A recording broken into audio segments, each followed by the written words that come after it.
Welcome to the Athletics of Indiana podcast. Today, we're going to talk about something that's had, well, pretty much every Hoosier fan absolutely buzzing. The Indiana Hoosiers football 2025 season. We're going to look closely at the first 4 games of their schedule, breaking down what to expect after that truly unforgettable 2024 season. Remember, that was the year they hit that incredible 11-1 record, got into the college football playoff, and even had Curtis Rourke as a legitimate Heisman Trophy contender. I mean, it was a year that really put Indiana on the map in a new way. That's exactly right. Under head coach Curt Cignetti, the Hoosiers didn't just transform. They sort of redefined themselves. Cignetti didn't just bring in talent. He installed this super efficient offense that really played to their strengths, especially Rourke's unique skills. And that defense, kind of a bend, don't break style, consistently punched above its weight. That's what led to those, surprising record-setting results. But 2025, it brings a whole different set of challenges, a much tougher schedule, some significant roster turnover, obviously. Losing Rourke is huge, and just this immense pressure to prove 2024 wasn't, a flash in the pan. So we'll go game by game for these first 4. Look at the opponent, predict how Indiana might do, maybe even guess who wins. We're using criteria kind of like Vegas might, Team strengths, who's coming back, how they've played recently. We'll even glance at potential betting lines just to gauge expectations. The idea is to give you a clear picture of how Indiana's projected to start off, and if they can keep building on that amazing momentum. Okay, let's unpack this then. Week 1, Indiana versus Old Dominion. That's August 30th, right here in Bloomington. Feels like a good way to ease into the season, doesn't it? Yeah, it does. And looking at Old Dominion, well, they're an FBS team from Conference USA. Finished a pretty rough 4-8 in 2024. Their struggles weren't just about depth.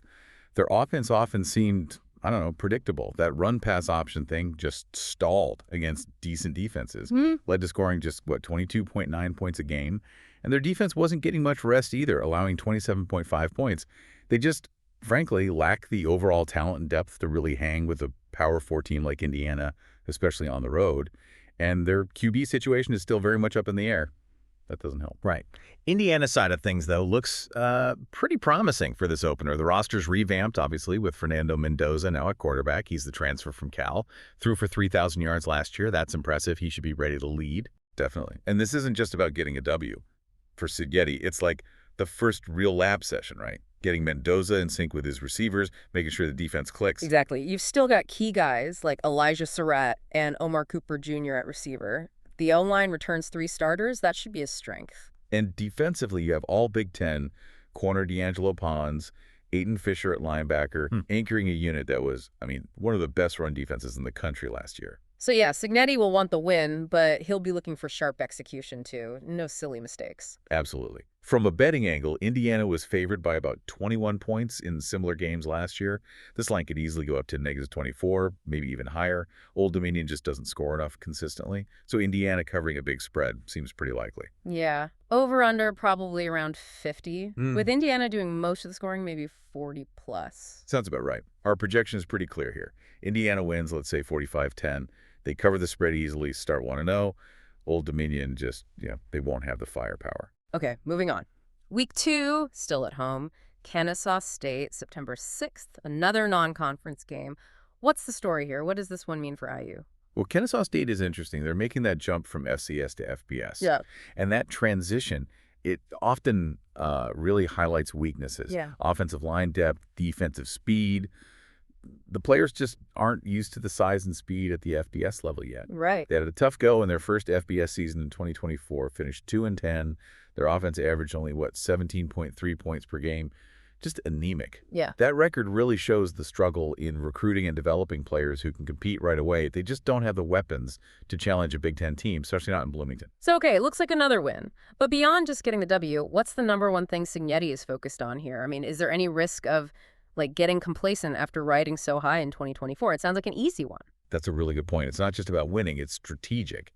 This game is a huge chance for Cignetti to keep working on that deep ball timing with Mendoza and those receivers. Maybe try out some different offensive line looks against a, less challenging front. And yeah, he'll definitely rotate in backups, get those younger guys crucial game reps. That builds depth for later. Makes sense. As for complacency, look, Cignetti runs a tight ship. Very disciplined. The win is expected, sure, but the focus will be all on how they win. Execution, improvement, not coasting. And that defense, remember, only gave up about 15.7 points a game last year. They should absolutely shut down Kennesaw's run-heavy attack. That's their main thing. Okay, so betting-wise, we're looking at an even bigger spread. Oh, yeah. Indiana's likely a 28 to -30 favorite here. Think back to how they handled non-conference opponents last year. They dominated. Right. Over-under, maybe 48-50.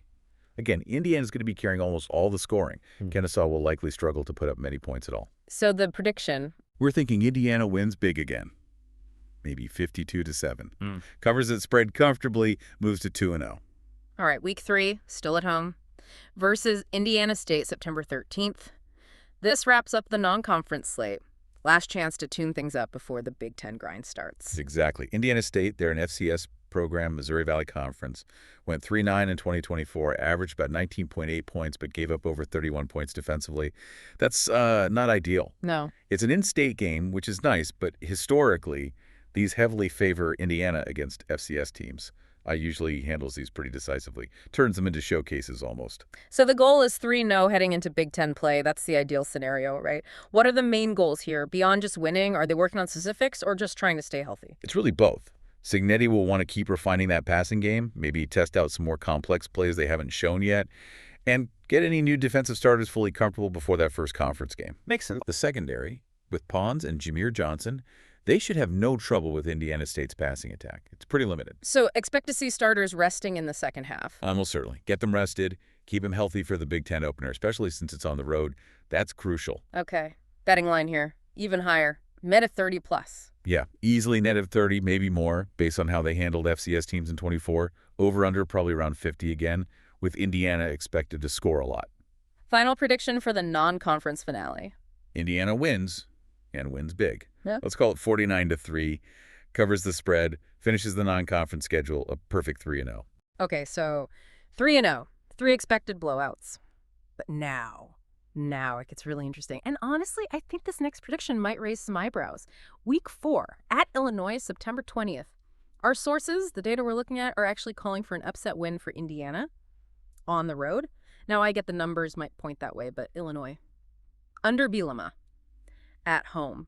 That feels like a really bold call for the first Big Ten test. Are we sure about this? It just feels like a tough ask for a road opener in the conference. It's just fascinating, isn't it? Because you're right. Your gut reaction is Illinois, road game, Bielema. But the data, when you dig into it, it actually does support this upset idea, even considering their solid 9-4 season last year, which made people think they could be a Big Ten dark horse. It's easy to just see the name and the location and think loss, but the tactical matchups, they reveal some potential advantages for Indiana that maybe aren't obvious at first glance. But look at the specific projection from the sources. It's not just a win, it's 27-24. A real nail-biter. They're pointing to Mendoza's arm, saying he can exploit Illinois' rebuilt defensive front. If Surratt and Cooper stretch the field, create those explosive plays, that's the path. And then our run defense with Fisher and Mikhail Kamara, they're expected to contain Illinois' ground game, which is usually their, bread and butter. Plus, remember Indiana's ATS record last year? 8-1 against the spread. They prove they can play tight games and win as underdogs. That history matters. It gives me confidence this isn't just a random prediction. Okay, I hear you on the ATS record, and yes, Indiana was incredibly clutch last season, no doubt. But let's connect this to the bigger picture for a second. Illinois under Bielema means physicality. It means a tough, disciplined defense typically. They get quarterback Luke Altmaier back, and this is huge. Their entire offensive line returns. That's massive stability for their offense, especially at home in a Big Ten opener. Okay, fair point on the O-line. They do lose key receivers, Pat Bryant and Zachary Franklin, and 3 D linemen, yes. But that home field advantage in the Big Ten, you cannot underestimate that. The noise, the energy, it's different. So my question is pulling off this upset really as simple as the numbers look on paper, especially in that kind of hostile environment against a team built on being physical? It's a huge challenge translating those non-conference wins into a Big Ten road victory. Right. I just think it's maybe a tougher climb than the raw data suggests. I understand the hesitation, and yeah, the atmosphere will be electric. But my counter, based on these sources, is it's less about Illinois' generally tough and more about specific matchups where Indiana might actually have an edge this year. That rebuilt defensive front you mentioned for Illinois, losing 3 key guys, that creates potential weaknesses. Mendoza's arm, Surratt, Cooper going deep, that's exactly how you attack that. It's a specific strength hitting a potential weakness. And yeah, Illinois' O-line is good, but they lost their top 2 receiving threats. Our run defense is strong, designed to stop the run. If we can contain their ground game, force Altmaier to throw to less proven targets, that plays into our hands. It's a strategic matchup that maybe wasn't there last year. Yeah. That's why the sources lean Indiana. All right. Let's break down the specifics for Illinois then. Opponent analysis. Projected Big Ten dark horse, 9-4 last year. Altmaier's back. The whole O-line is back. Big plus for their offense, especially the run game. But as you said, they lose Bryant and Franklin at receiver, lose 3 D linemen. Their schedule does miss some big names later, Penn State, Oregon, Michigan, so maybe a path for them. But that passing game might need time. Defense allowed 22.5 points per game last year, pretty solid under Bielema. Indiana's outlook. First real Big Ten test on the road. But our sources see it as winnable. Mendoza's arm against that D-line, key matchup. Surratt and Cooper stretching the field, absolutely critical. Our run defense against their run game, another huge factor. But yeah, Illinois' physicality, the home crowd, it's going to be close. A battle, for sure. But winnable. Okay, betting criteria and prediction time for this one. Illinois probably opens as a small favorite, maybe -3 or -4. Home field 2024 record. Yeah, sounds right. But that 8-1 ATS record for Indiana last year, it screams cover or outright win as an underdog. True. The over-under might be around 48 points. Feels like a lower scoring, grinded out Big Ten game. Both teams probably in the 20s. So Indiana covering or winning really hinges on Mendoza playing well in his first big road pressure test, right? Pretty much. Yeah. But okay, sticking with the source analysis, our prediction is the upset. Indiana wins 27-24. They go to 4-0. Wow. Okay, so let's recap this first block of 4 games for the Indiana Hoosiers 2025 season. We're predicting a dominant start, and yeah, by week 4, a genuinely surprising one. Week 1 versus Old Dominion, Indiana wins 45-10. Week 2 versus Kennesaw State, Indiana wins 52-7. Week 3 versus Indiana State, Indiana wins 49-3. And the big one, week 4 at Illinois, Indiana pulls off that upset, winning 27-24. So based on everything we've looked at, the prediction is Indiana starts the 2025 season a perfect 4-0.